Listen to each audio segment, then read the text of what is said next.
and welcome. Today guys, I want to share with you all a recipe that I recently had at the Cheesecake Factory. So I'm going to recreate this recipe, but I'm going to give it my twist. So I'm making Louisiana style bow tie pasta, and I already put up some butter to heat up in this pot, and you want to put up your butter on medium heat. To this butter, I'm going to add in some chicken pieces that I've cubed. And I'm going to season this chicken with some Cajun seasoning, and this is the one that I like using. This is the one that's not as spicy, because I have this mild one and I have a spicy one. So depending on the heat level you like in your food, use that Cajun seasoning. And if you guys didn't have this one, you can use Zatarain's or Tony Cash's for this. So I'm just going to sprinkle on the Cajun seasoning. And I'm going to toss that to coat.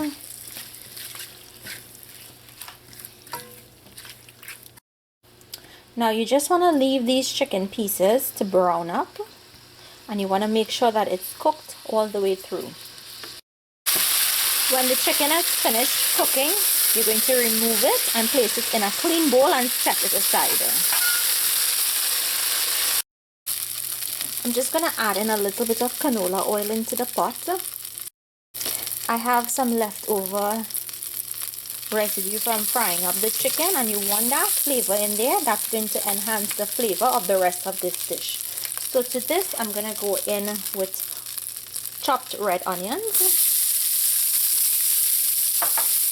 a combination of colored bell peppers or sweet peppers, finely chopped. I'm not going to add any salt, because that Cajun seasoning that was in there, that was left over from sauteing the chicken, will season up these vegetables for us. So I'm just going to saute this until it starts to get tender. When the vegetables start to get tender, add in some minced garlic. And I like adding the garlic now because I don't want the garlic to burn, because the vegetables would take a longer time to cook than the garlic would. To this, I'm also going to add in some red pepper flakes, and if you didn't want to add this, you can omit it, or you can put in a piece of habanero or scotch bonnet if you wanted to give it that Caribbean flavor or a more spicier taste. Just mix that in, and all we're going to do now is wait for the garlic to get tender.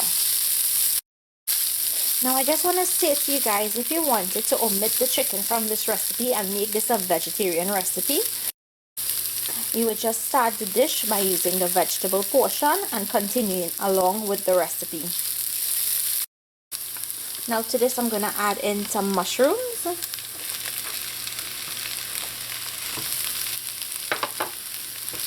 And toss.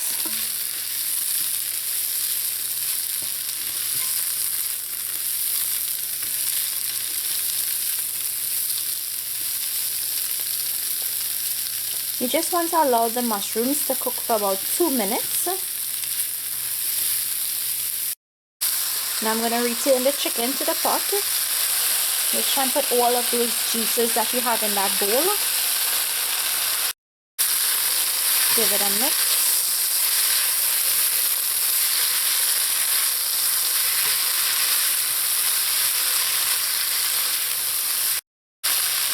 I'm going to go in with some chicken stock, and I'm using low sodium chicken stock. And if you guys can't find chicken stock, you can use a bouillon cube in some hot water.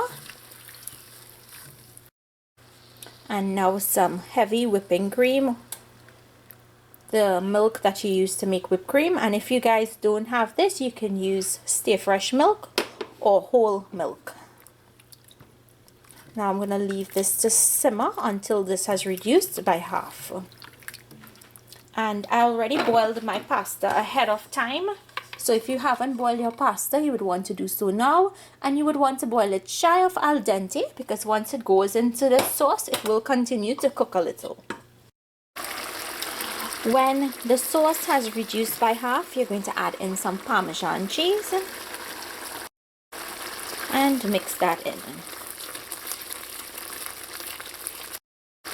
Now you'd want to taste the sauce at this time and see if it needs any salt. I'm just going to add some black pepper to this, some freshly crushed black pepper. And now I'm going to add that pasta that I pre-cooked.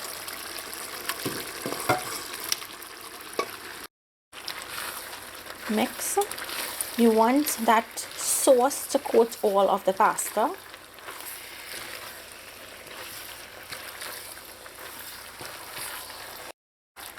Once the pasta has been coated in that sauce, this is now ready to be served.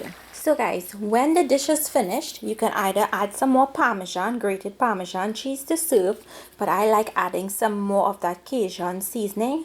Now keep in mind, if you are on a low sodium diet, you would want to not do this step. So I just like sprinkling a little bit over the pasta because I like my pasta very spicy.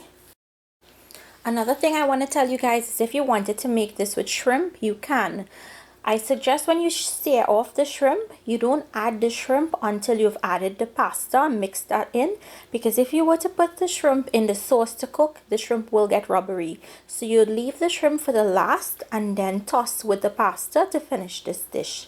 If you guys enjoyed today's recipe, I hope you remember to give the video a thumbs up and to share it with your friends. If you're new to my channel and you like what you see, I hope you subscribe. Thank you all so much for watching, and I will see you all another day with another one of my recipes. Enjoy!